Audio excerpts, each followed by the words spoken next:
Tudo bom? Você ia me deixar falar de biossegurança? Não, jamais. Luciano, então, ó, seja bem-vinda, tá? Obrigada. Eu tô Eu- até vermelha. Seja bem-vinda. A gente vai se apresentar, por exemplo, para as pessoas que a gente não conhece, obviamente, né? Dizer Claro. bem-vinda aqui. O meu nome é Manuel Eduardo, eu sou professor da Faculdade de Endodontia da Universidade de São Paulo, né? E, e a professora queria que falasse o nome dela e a titulação dela, para que a gente pudesse começar aí um bate-papo. Olha, primeiro é uma grande honra estar aqui falando com você. Eu posso chamar de você, né? Claro.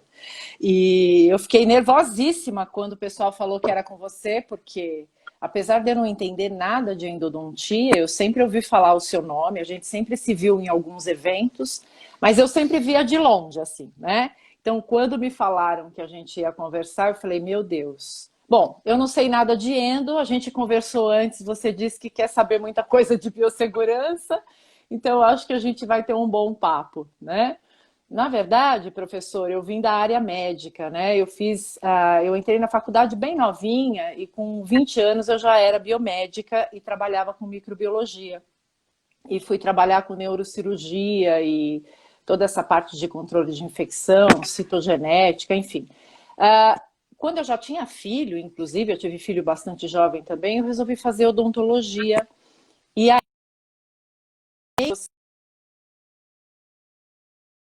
porque eu tive uma amiga em comum no Hospital São Paulo, que é a sua irmã, que é a Vera. E ela me falava que o irmão dela era um professor famoso e tal, e eu não sabia quem era esse professor. Depois eu fui saber. E isso faz mais de 25 anos, né? E aí eu entrei na odontologia, fui fazer pério e fiquei desesperada com algumas coisas que eu via e comecei a trabalhar paralelamente com essa área de controle de infecção, que eu já trabalhava, na verdade, na área hospitalar, né, na Unifesp, e trabalhava com o pessoal da medicina, da enfermagem. E aí as coisas foram acontecendo, os primeiros testes biológicos, lembra da 3M, quando apareceram aquelas ampolas? Eu fiz esse projeto no ano 2000 para trazer para a odontologia, e aí a gente foi se embrenhando nessa área, e no final das contas eu acabei largando a clínica e trabalho já há mais de 20 anos exclusivamente com a parte de controle de infecção, também hospitalar, mas odontológico, né? E aí a gente vem caminhando, eu acho que temos melhorado bastante, chegamos agora no momento onde as pessoas estão muito preocupadas, né, independente de que área seja, sobretudo nós da área da saúde estamos bastante preocupados, né? Então a gente tem trabalhado bastante na conscientização, na orientação dos profissionais que estão bastante preocupados, porque nós somos muito vulneráveis realmente por conta desse aerossol que nós precisamos na maioria dos procedimentos, né? Então, é isso. Não, exatamente. Então, muito bem-vinda, né? Muito obrigado, é um prazer muito grande essa autoridade de biossegurança. Eu estava conversando um pouquinho com eles, né? É o seguinte, a gente vê muita sugestão, isso em todos os níveis do Congresso, né? Uhum, Todas as partes que a gente vê, se dá uma supervalorização, né, a todas as sugestões que vêm do exterior. Agora, o que a gente estava falando, por exemplo, é que no que se refere à endodontia, o Brasil hoje está em segundo lugar no mundo em publicações científicas, né? Então, a gente tem sim uma massa crítica de professores, entendeu? Extremamente qualificadas, tá? Então, é por isso que eu acho que essa função nossa vai ser bastante importante, que eu quero que gostaria que você falasse alguma coisa, inclusive a gente vou me permitir até ler alguns tópicos que a gente selecionou, uhum, certo? claro. E depois eu queria dar uma visão de o que está acontecendo nessa questão da endodontia, como é que os profissionais têm que abrir, qual que é a retomada, se nunca deve ter parado, né?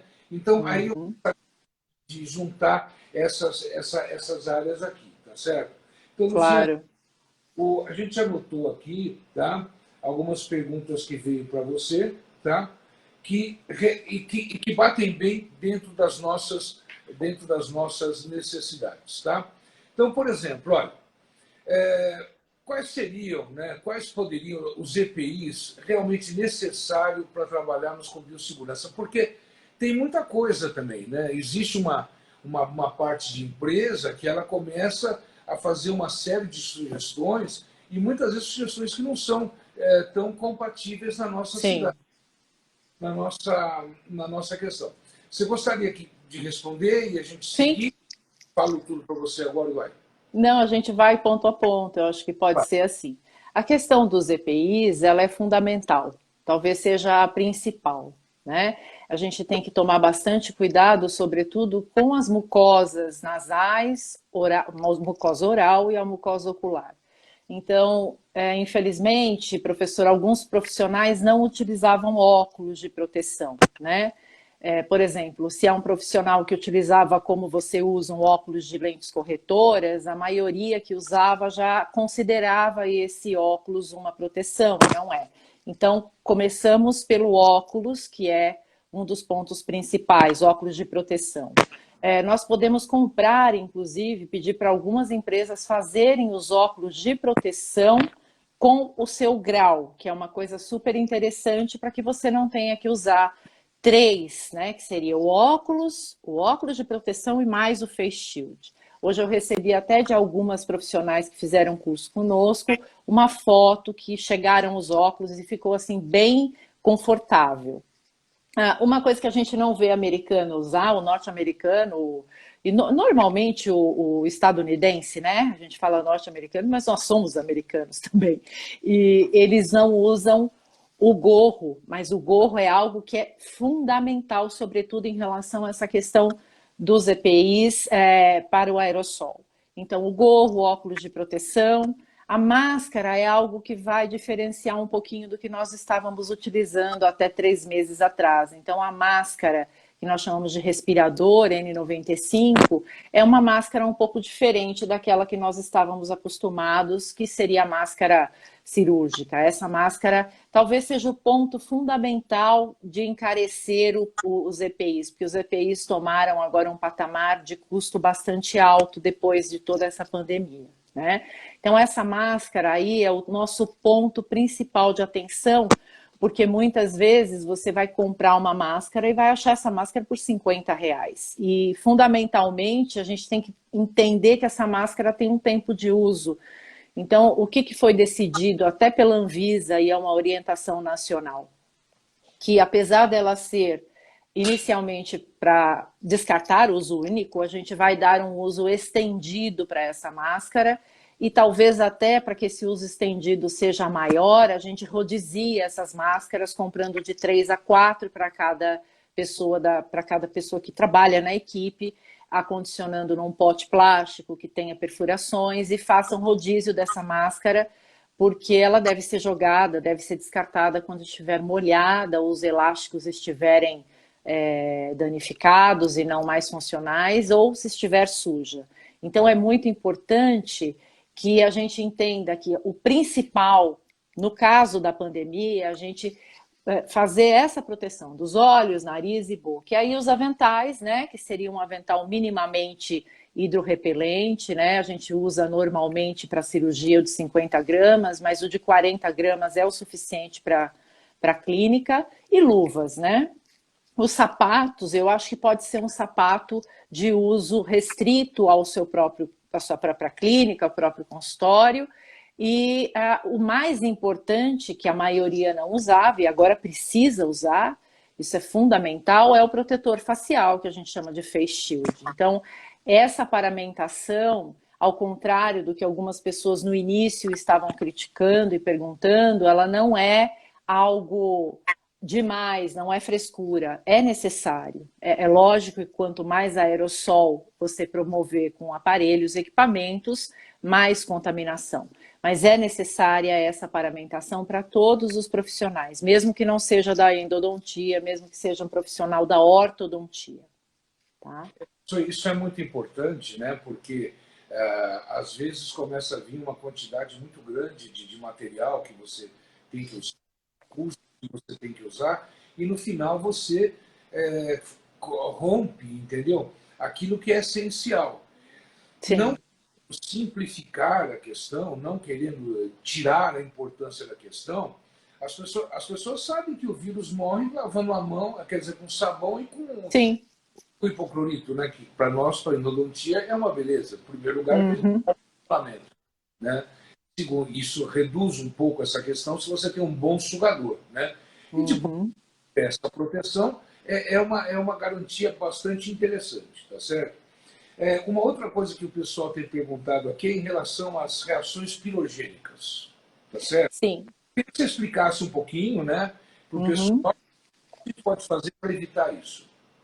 Na verdade, essa pergunta veio depois de uma live, duas lives que eu fiz, porque agora, nesses últimos tempos, as pessoas têm se debruçado um pouco mais em relação à questão de esterilização de instrumental e vêm algumas perguntas até bastante específicas que a gente não costumava receber da área odontológica. As reações pirogênicas são muito cuidadas na área hospitalar, né? Então, o que seria isso? Existem alguns micro-organismos que, depois de mortos, como as bactérias gram-negativas, por exemplo, liberam algumas endotoxinas depois da sua morte, no pós-morte, ou seja, na esterilização eficaz. E quando a gente tem uma quantidade de matéria orgânica grande, ou quando nós lavamos o nosso instrumental, enxaguamos o nosso instrumental com uma água contaminada, é possível que essa água contaminada tenha gram-negativo, por exemplo, e na morte microbiana você tem no instrumental, na superfície do instrumental, essas endotoxinas. E no hospital, por exemplo, na área de controle de infecção hospitalar, a gente se preocupa com algumas especialidades, a saber, neurocirurgia, claro, a parte de cardiologia, cirurgia cardíaca, na verdade, cardiocirurgia e oftalmologia. Normalmente se tem uma busca ativa da CCIH a respeito da conformação desses protocolos e da rastreabilidade desses pacientes, porque efeito pirogênico, na verdade, é febre, calafrios, uma série de sensações que parece até gripal no pós-cirúrgico. E isso já se tem em alguns trabalhos, já há muito tempo se estuda isso, na cirurgia odontológica, quando endodontia e enxertos e implantes. Então, quando me perguntaram isso, eu falei em relação à qualidade da água de enxágue e de instrumental. Então, não é para assustar, claro, uma coisa que a gente sempre orienta é que, pelo menos, no mínimo, essa água de último enxágue seja uma água filtrada, não uma água mineral, uma água que você coloque um filtro de carvão ativado na torneira que você vai usar a água para fazer o último enxágue. Em hospitais, na verdade, não é dessa forma. É água purificada, é água de osmose reversa, mas eu acredito que você minimamente filtrando essa água para poder fazer o último enxágue, você já teria aí sim uma qualidade razoável para enxaguar o seu instrumental. Pirogenia é isso, na verdade. É bastante importante. Eu acho que, por exemplo, nós estamos tendo uma evolução tão significativa dentro da odontologia, eu falo pela endodontia, que muitas vezes, né, a gente a gente que está estudando, que está trabalhando, começa a levar isso de uma maneira como se todos entendessem. E não é. Né? Você deu um Pois exemplo é. da gram-negativa. Normalmente, a endotoxina, normalmente não a endotoxina, está dentro da bactéria. Quando é que Uhum, ela está? Em dois momentos. A hora que ela faz a mitose, a duplicação, uhum, ou a hora que ela morre. Então, por exemplo, do ponto de vista endodôntico, a pessoa vai fazer endodontia de um canal extremamente contaminado. Não é? Ela faz uma boa instrumentação, uma boa limpeza. O que se espera no outro dia? Uma grande reação inflamatória apical, por essa endotoxina ter caído naquela região. uhum, exatamente. Vai evoluir porque a gente já evitou a fonte. Mas o que Sim, sim. saber, por exemplo, assim, ó, o que você tem de mais significativo no que se refere ao enxaguar do paciente que nós vamos trabalhar, tá? Porque esse preparo do paciente para a gente, ele é importante. Voltando a comentar com você, a endodontia, como nós, dentistas, né, ela está acostumada a lidar com uma cadeia de infecção enorme. Então, Claro. por exemplo, a questão do isolamento absoluto nos garante muito, já ajuda muito essa questão do aerosol, etc. Mas esse preparo de boca ele é um preparo importante. Existem um debate grande sobre isso. Qual é a sua sugestão? Olha, professor, isso é uma discussão enorme e desde o início da pandemia eu vinha recebendo uma série de críticas, porque o que nós vimos foi inicialmente uma orientação da OMS, que o CDC dos Estados Unidos não acompanhou, mas a Anvisa acompanhou, que era um bochecho à base de peróxido de hidrogênio, 15 ml durante 1 minuto. Né? Num primeiro momento, eu conversei com vários colegas da área e nós saímos à procura desses trabalhos e olhando, esmiuçando essa parte de fonte bibliográfica, nós descobrimos que essa orientação foi uma orientação colateral. Então, para quem não entende o que é uma orientação colateral, é quando você vai fazer uma busca, uma pesquisa, que nem é uma revisão sistemática, foi uma revisão mais simples, né, mais simplista, e eles tinham essa orientação de utilizar o peróxido de hidrogênio a 1%, partindo do pressuposto que algumas superfícies que foram tratadas com peróxido de hidrogênio a 6%, a 7%, a 10%, tinha realmente um efeito em relação ao SARS-CoV-2. Isso nós já sabemos. Mas em relação a tecidos vivos e humanos, não se tem nenhum estudo robusto, muito menos duplo cego, randomizado, não existe nada que nos comprove. Ainda assim, existe uma orientação da Anvisa, ainda permanece.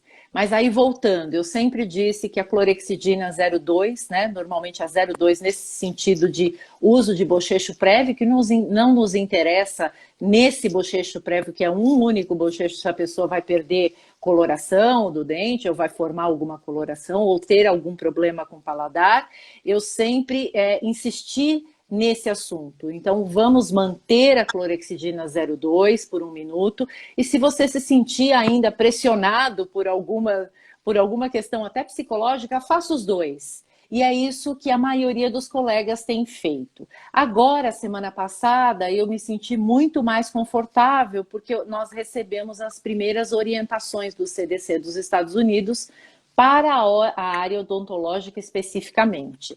E não foi espanto nenhum que eles sequer mencionam o peróxido de hidrogênio a 1%. Eles mencionam, em primeiro lugar, a clorexidina, não falam a porcentagem, mas aí a gente pode escolher entre 0,2 e 0,12. Sempre esse 1 minuto de contato é importante. Eles mencionam o cetilperidínio e mencionam óleos essenciais, mas eles sequer mencionam essa orientação que tinha sido inicialmente da OMS. Então, se eu tiver que dar uma orientação com segurança e baseado em ciência, seria uma orientação à base de de gluconato de clorexidina 0,2 por 1 minuto. Certo. Agora, uma outra coisa que eu também quero ver a sua opinião, né, é que também é uma dúvida, é a questão da contaminação no ar. Tá certo? Sim. Então, você envolve, por exemplo, como é que eu faço no consultório, se eu deixo janela aberta, né? Se bem que hoje eu recebi um material muito interessante, depois eu posso encaminhar para você, se você quiser, da professora Viviane Ubrich, da Universidade de Camp, sobre novos aspiradores sendo feitos para colocar em renovação do consultório. Uma forma, eles diminuíram bastante, são bastante compactos, entendeu? E parece, não sei, é isso que a gente precisa ver dentro da questão. Uma outra coisa que eu queria também avisar a todos é que, como a gente tem um volume muito grande de perguntas, vocês podem encaminhar essas perguntas para a formulação e a gente responde, né? Claro, claro. Gravado, não tem problema nenhum, tá bom? Claro, claro. O que é esse negócio do ar aí, Viviane? Na verdade, é o nosso grande problema, né? Essa contaminação de aerossol, que já foi estudada há muito tempo, há mais de 20 anos nós sabemos que quando nós utilizamos os instrumentos rotatórios, sem nenhuma aspiração de bomba a vácuo, sem nenhuma condição auxiliar de aspiração, a gente imaginava antes, e isso foi confirmado há 20 anos, que a gente tem uma dispersão de 2 metros, 2,80 metros. E os últimos estudos chegaram a mostrar a 6,5 metros. Então é uma loucura essa dispersão. O que nós imaginávamos já antes, e era uma orientação que a gente dava? Que o dentista, se pudesse trabalhar sem usar a cuspideira e sempre a 4 mãos, com uma bomba a vácuo e com um aspirador, um suctor potente, seria o ideal, independente de pandemia. E aí, o que nós vínhamos tentando procurar na literatura e as orientações que a gente sempre segue, a primeira orientação que nós seguimos em termos de controle de infecção no mundo todo é baseado sempre no que o CDC dos Estados Unidos orienta. Então, chegou também, junto com essa orientação que eu comentei há pouco, essa questão de que o dentista precisa considerar, sim, um aparelho que possa fazer, além da bomba a vácuo, uma sucção potente com pressão negativa. E esse aparelho pode ser também um aparelho portátil, que é o que nós temos visto por aí. Então, no mercado, nós já temos alguns aparelhos importados, alguns que estão desenvolvendo aqui no Brasil. E aí é interessante porque eu estava falando sobre um período da gente esperar entre um paciente e outro, e algumas pessoas estavam orientando 2 horas, 3 horas, porque a gente tem alguns estudos que mostram que esse aerossol pode ficar até 3 horas ativo, o vírus pode ficar no ar, enfim. E eu havia comentado desde o início, através de um racional teórico, de um certo bom senso, que a gente poderia esperar entre meia hora e 40 minutos. Quando chegou essa orientação do CDC, eu fiquei mais tranquila, por quê?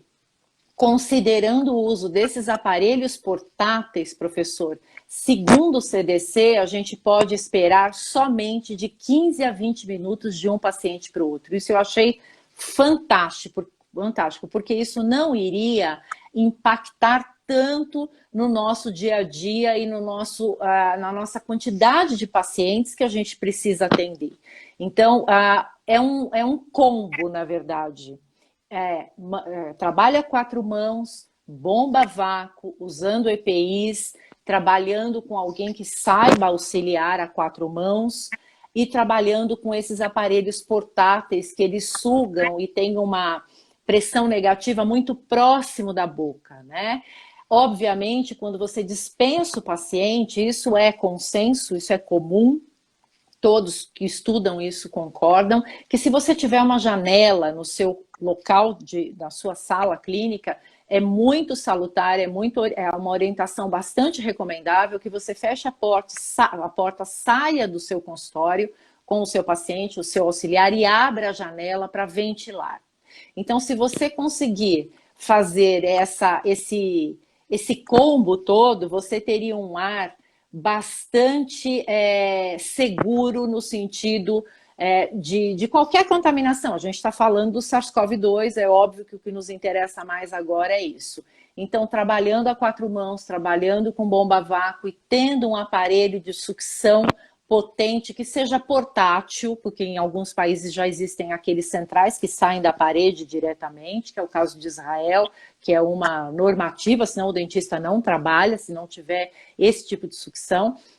E eu acho que a gente pode sim, através de um consenso, conversando com colegas, comprando esses aparelhos em grupo, negociando esses valores, eu acho que não é algo assim que vai ficar impossível de se trabalhar. Então, a gente está mais tranquilo depois dessas orientações do CDC dos Estados Unidos, exatamente direcionada para a odontologia, porque está indo de encontro ipsis literis do que nós estamos falando desde o início. Eu fiquei bastante tranquila e eu acho que a gente pode tranquilizar o colega também. Eu queria saber se o meu áudio está bom, porque parece que uma pessoa do grupo falou que não estava escutando o que a gente estava perguntando. Tá? Para mim está ótimo. Eu estou Tá ouvindo bem, estou ouvindo bem. Eu acho que eu também estava lendo hoje, né, porque eu sou da Câmara Técnica de Endodontia do Conselho Regional aqui de São Paulo. Uhum. O Haddad coordena a gente lá e nós estamos, junto com a Sociedade Brasileira de Endo, para fazer o congresso virtual deles agora em janeiro. A gente está muito essa questão dessas orientações, né? E principalmente de algumas orientações online, que depois eu queria conversar com você sobre isso daqui. A Hum. gente, eu me lembro uma vez que eu era estudante, né, e tive que ir no consultório de um professor meu, e eu cheguei lá, ele estava em pé, sem máscara, sem luva, sem nada, e tinha um cinzeirinho no equipe. Ele vinha com cinzeiro também, né? Então, né, o grande impacto que eu senti dentro dessa questão de comportamento no consultório foi quando entrou a AIDS. Sim. Foi muito grande. Na época, eu tive a oportunidade de fazer um trabalho junto com o professor Silvio Borax, na Santa Casa de São Paulo, e a gente queria estudar, dentro da circulação sanguínea terminal, né, se o vírus traficava por essa região. E sim, Uhum. traficava. A vantagem que nós temos em relação ao vírus da AIDS é que se ele cai na saliva, ele é dizimado rapidamente. Agora, o coronavírus, ele vive na saliva. Quer dizer, é uma outra. Sim. O que você falou, por exemplo, focando um pouco para o pessoal de endo, são alguns investimentos que você precisa ter no consultório. Né? Com Quem certeza. precisa ter uma bomba a vácuo. Né? Precisa. Fundamental. A bomba a vácuo que a gente tem é o spray no molho Dick. Né? Quer dizer, coloca ela ali do lado, o spray do alta rotação, batendo lá naquele dente solar, ele vai para a bomba a vácuo, você vê a borracha, né, do Dick sem estar molhada. Então, isso é Sim. muito importante. Né? Tanto é que, por exemplo, a gente hoje conversa de blindagem. Quer dizer, você faz endodontia e já faz a restauração e tudo com isolamento absoluto. Isso é fundamental, professor. Isolamento absoluto. Né? Então, quer dizer, para a gente, eu estou fazendo um alerta, né, ressaltando um pouco mais para o endodontista, para ele realmente procurar uma bomba a vácuo boa para trabalhar, que vai trazer muito conforto e muita segurança para ele. No que, Sim. por exemplo, dos aparelhos que trocam o ar, eu recebi hoje, né, da uma câmara Sanitec, estou fazendo até o propaganda,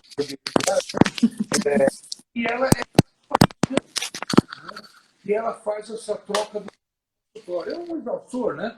Tá certo? Que Uhum. vai trabalhar dentro desse contexto, que eu acho que esse seria o gargalo.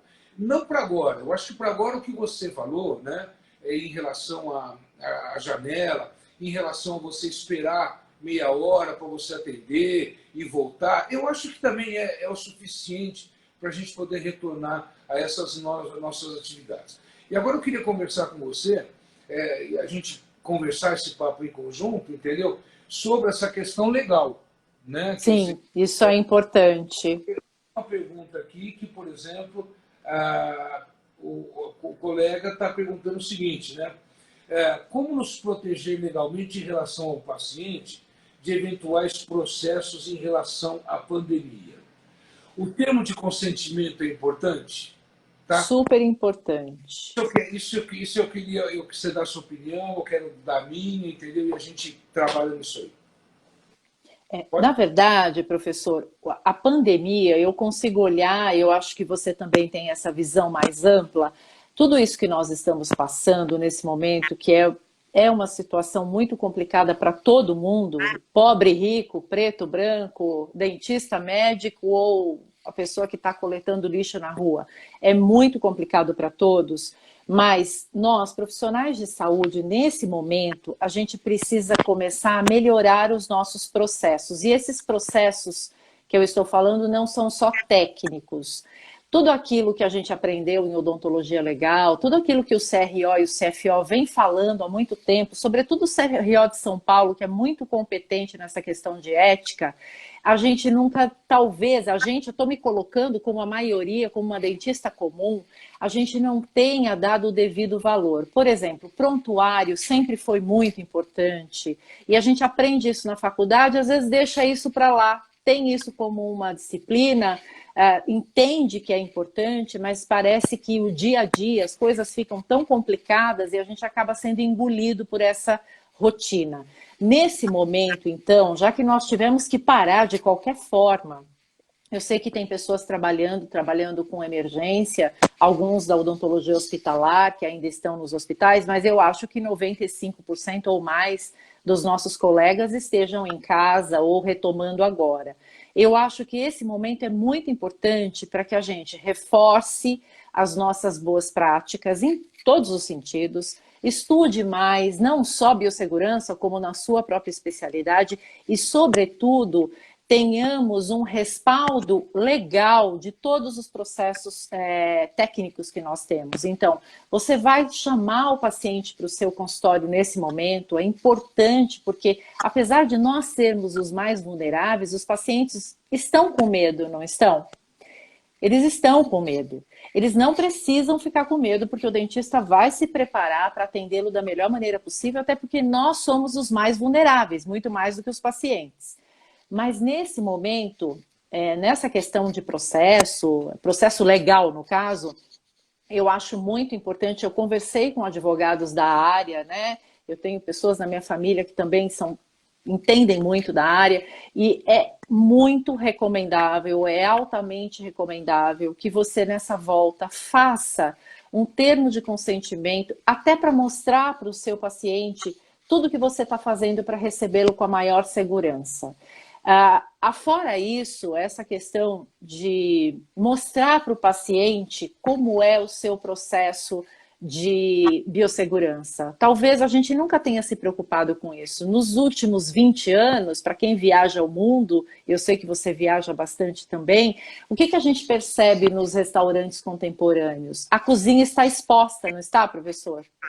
As cozinhas dos melhores restaurantes do mundo, você enxerga o chefe e os funcionários lá dentro. Isso não é à toa, isso quer dizer que, além de ser moderno e ser cool fazer isso, é muito higiênico saber que toda a sua comida está sendo preparada de uma maneira aséptica. Então, por que não fazer isso com o seu paciente? Por que não colocar um vidro no local onde você faz o seu reprocessamento e mostrar para o seu paciente o que acontece? É óbvio que você não vai fazer isso todo dia, mas eu acho que é um momento para que a gente traga para essa classe, né? Para nós que estamos aí, não estamos nos hospitais na grande maioria das vezes, nós estamos trabalhando em consultórios pequenos, médios e grandes, trazer para o paciente uma segurança, escrever tudo isso, registrar tudo isso e deixar o paciente ciente de que nós estamos usando toda e qualquer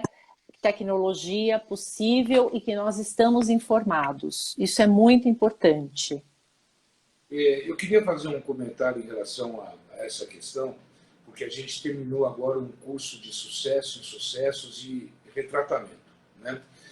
Não é da minha área e, para falar a verdade, eu nunca dei muita importância para isso, porque a gente já recebia o negócio pronto, etc.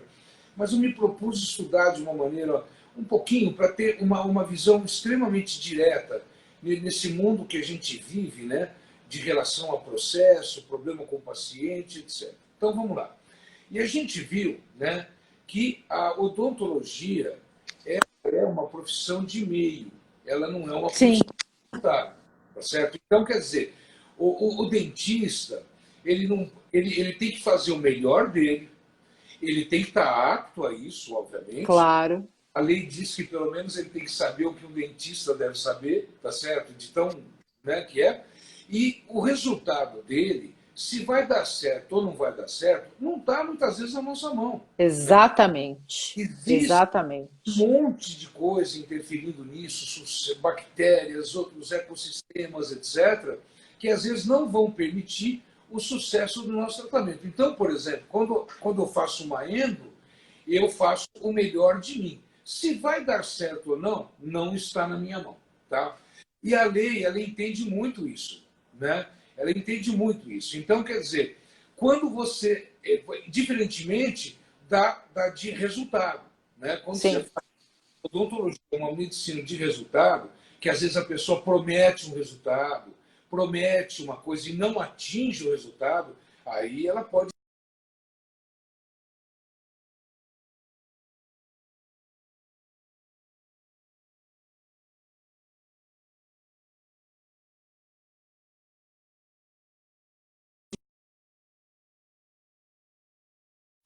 Isso, eu acho que Aí, deu um corte aí é, a divisão entre meio e resultado é o contrato que você faz com o paciente. exatamente, E é não é isso. por escrita, não. É o que você falou, é o prontuário, a radiografia, o que você vai conversar com ele e tudo mais. E tem uma coisa também que a gente precisa ver. É bom que ele dê autorização. Agora, essa autorização do paciente, nós não podemos obrigar ninguém a fazer um tratamento, né? Essa autorização do paciente, ela tem que ser, por exemplo, de acordo com com a sua ética profissional, né? Então, se Claro. por exemplo, eu posso fazer endodontia desse dente. Ah, mas eu quero que extraia, entendeu? Aí você vai lá e extrai. O paciente volta 3, 4 anos depois para você pagar todo um tratamento em outro dentista. E aí você fala, bom, mas você assinou um contrato. Eu falo, mas o dentista é o senhor, né? Então, quer dizer, esse Uhum. é um cuidado necessário. Eu acho, por exemplo, que nessa questão da pandemia e da endodontia, ela passou por dois momentos. O momento inicial, de choque, fique em casa, né? Se Sim, você fazer alguma coisa, é urgência, é emergência, e pronto. Perfeito. Só que o em casa não parou. Né? Nós sim, continuamos em casa, com já certeza. 70 dias, né?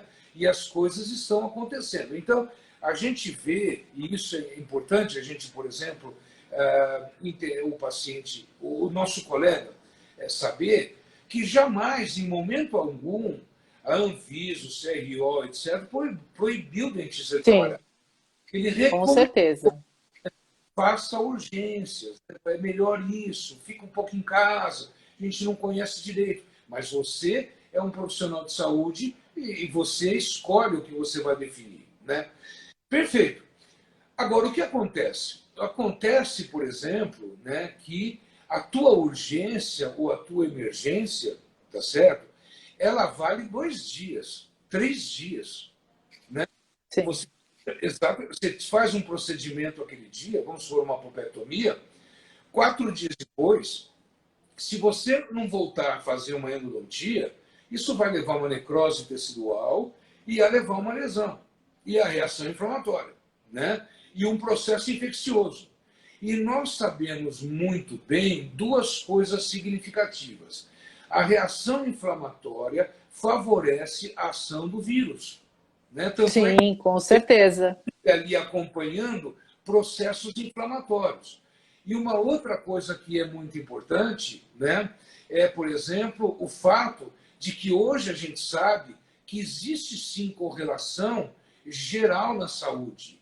Se eu tenho Claro, dental, eu posso ter um problema cardíaco, tá certo? A sim. cada dia que passa, a gente vê isso. Nós estamos agora com uma dissertação de mestrado, com uma orientada nossa vai defender, do Chile, Karen Sepúlveda Pertence, e ela, por exemplo, fez um trabalho muito legal. Ela fazia a lesão no dente do rato e via já alterações cardíacas, entendeu? Então, quer dizer, o mais importante que nós temos que fazer é a desinfecção e a limpeza. Então, essa mensagem que você está dando, esses conselhos que você está dando, é extremamente fundamental para que o dentista volte a sua ação, volte a trabalhar em função da própria saúde do paciente. É claro Sim, que a gente teve, por exemplo, né, uma série de terrorismos, de notícia. Então, o paciente tem medo. Então, é hora, por exemplo, né, do dentista entrar em contato, fazer, por exemplo, um videoclipe, claro, com ética, né? Não vai ficar, claro. entendeu? Que é mostrar para o paciente, como você falou, olha, aqui a gente trabalha assim, assim, assado. Eu me lembro quando saiu um vídeo no Netflix horrível que Eu me falava lembro o Roots. dos meridianos. Exato, exato. Horrível isso, Olha, horrível. teve a Sociedade Latino-Americana de Endodontia tomou uma reação imediata. Ela pediu para que todas as sociedades se manifestassem, inclusive a americana e a europeia.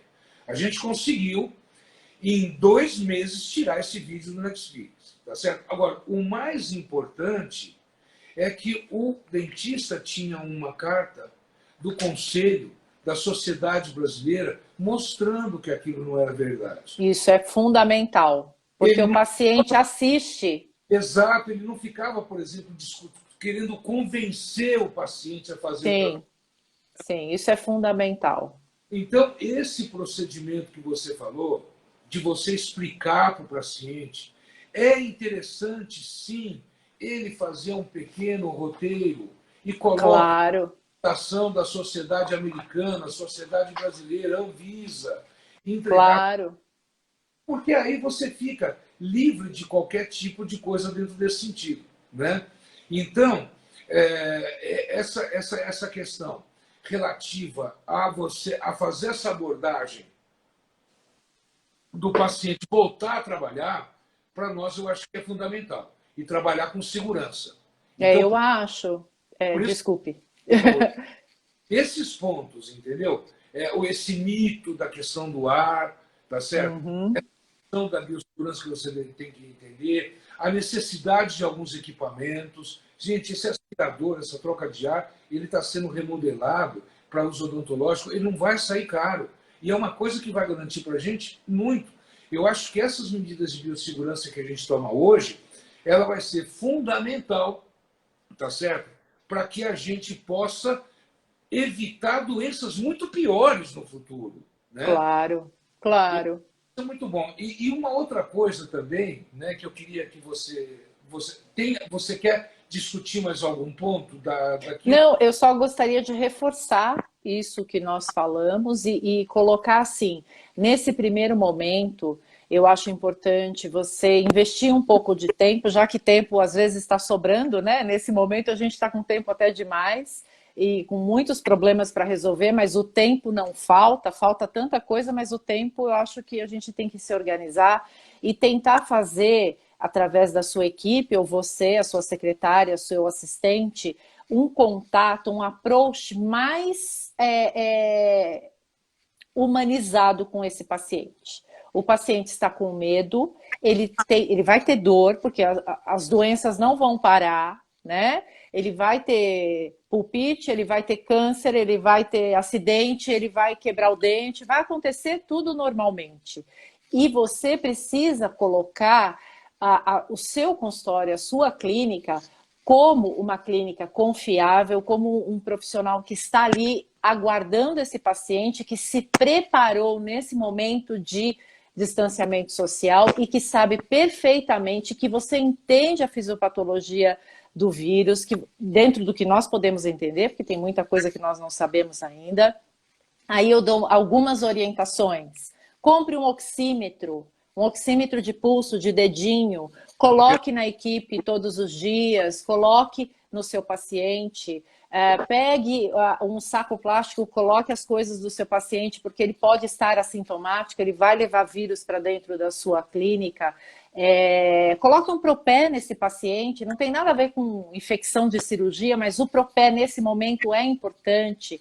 E mostre para esse paciente por um vídeo ou através de uma tela na sua recepção como você está se preparando, como são os processos de biossegurança dentro da sua clínica. Eu tenho certeza que você vai fidelizar muito mais do que perder paciente. Eu tenho certeza, eu trabalho com isso há 29 anos. Eu tenho certeza que o paciente vai confiar e vai até te indicar pacientes que possam ter medo de ir em algum dentista, infelizmente, que não teve esse insight de fazer. Isso não é propaganda enganosa, isso não é enganação, muito pelo contrário. É você mostrar o que você faz ou sempre fez e nunca mostrou. Exatamente. Eu acho que, por exemplo, tem uma coisa que muitas vezes falta, né? A questão comportamental no consultório, tá Sim. certo? A gente vira muito tecnicista. Já Sim, não tem nenhum link com a biológica, porque a biológica o cara tem no primeiro, segundo ano de faculdade, quando ele está no quarto, quinto, ele já não associa mais. Então ele sai, exatamente. entendeu? Aí a técnica não dá certo, ele acha que ele errou. Ele faz uma endodontia dói, que é perfeitamente normal pelo processo inflamatório, ele acha que ele errou. Então essa questão do conhecimento, ele precisa continuar, e do comportamento, como lidar com as pessoas, é fundamental, tá certo? Então, veja bem, né? nós estamos, por exemplo, nós estamos pouquíssimo tempo aqui, nós estamos nessa época de pandemia, e eu acho, obrigado, Paca, e eu acho, por exemplo, que algumas coisas foram boas. Por exemplo, a questão do ensino à distância, né? Hoje, ou aulas à distância, enfim, o termo que for que se colocar dentro desse contexto. Eu acho que foi, por exemplo, excelente. É uma coisa Com que certeza. há 10 anos e teve que implementar em uma semana. Né? Exatamente. E aí a gente viu que muita coisa pode ser feita. Eu Sim. mesmo, né, fazendo aqui um marketing, depois eu queria que você falasse, vamos lançar um livro de urgências em endodontia, totalmente um e-book, tá certo? Não, Olha que interessante. né? Qualquer informação nossa de book, de curso, pode entrar no nosso site, que é www.professormachado.com.br, né? E eu queria que você comentasse um pouco o que você tem também atividades dessa que você pode trabalhar. Porque, obviamente, em meia hora para cada um de nós aqui, Claro, e é por isso que a gente está até se pedindo para que as perguntas, a gente pede desculpas claro. foram realizadas, que sejam encaminhadas. Fala um pouco de você. Olha, na verdade, a gente já vinha há algum tempo fazendo algumas consultorias semipresenciais. Isso já era uma tendência, né? Até porque biossegurança e controle de infecção, você não precisa moldar, não precisa vazar gesso, não precisa fazer nenhuma perfuração. Então, a gente acredita que a gente possa aprender à distância também. É legal ter a parte prática e presencial. Eu acho que nada substitui, mas nesse momento a gente lançou mão. Então a gente tem feito muitas lives, que eu acho que é importante falar para o público grande, dar essas noções gerais, né? Que para a pessoa se tranquilizar, para que não fique desesperado e para que entenda que existe um caminho, existe um protocolo, nós estamos bem informados e nós não sabemos muito sobre o vírus, mas o que nós sabemos é o suficiente para que a gente se proteja dentro da nossa clínica. Isso é muito importante. Uma outra coisa que a gente costuma dizer, eu sempre falo no final dos nossos cursos, é que você precisa sim transformar o seu lugar de trabalho no lugar mais seguro que você pode ter. Muito mais seguro para o seu paciente, para você, do que um supermercado, um banco, um posto de gasolina. Porque senão você vai ficar paranoico, você vai todo dia trabalhar pensando que você vai voltar com o vírus. E a gente não vai conseguir sobreviver mentalmente por 1 ano e meio assim, porque a gente imagina que essa vacina vai demorar, infelizmente, 1 ano e meio. Então, a gente tem aí, através das redes sociais, através do nosso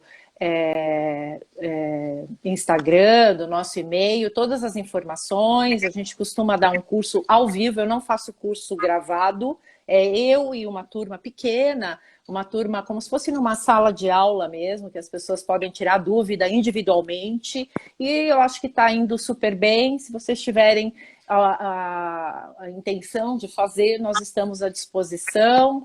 O nosso Instagram está aí à disposição. Eu coloco bastante coisa científica lá também e posto bastante algo interessante. E é isso, a gente está aí para ajudar. Gostei muito de conversar com você. Aprendi bastante também e muito obrigada. A gente é que agradece, professora, obviamente aprendi muito. Volto a falar, né, que esse é um assunto muito longo que a gente vai ter, então eu acho que foi um dos primeiros bate-papos, né, que a gente está Sim, com as especialidades. E sim, eu acho interessante.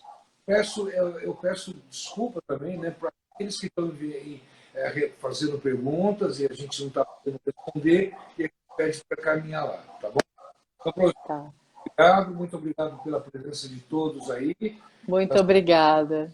Nós vamos encerrar, tá bem? E cuidem-se muito, isso é importante, né? Vamos cuidar da família, cuidar dos pacientes e tenham em mente que você pode transformar, assim, o seu consultório num lugar bastante seguro, dentro de parâmetros científicos, dentro do que nós temos à disposição, sem desespero, né? A gente precisa ter muita calma nesse ano que ainda temos muita coisa para passar.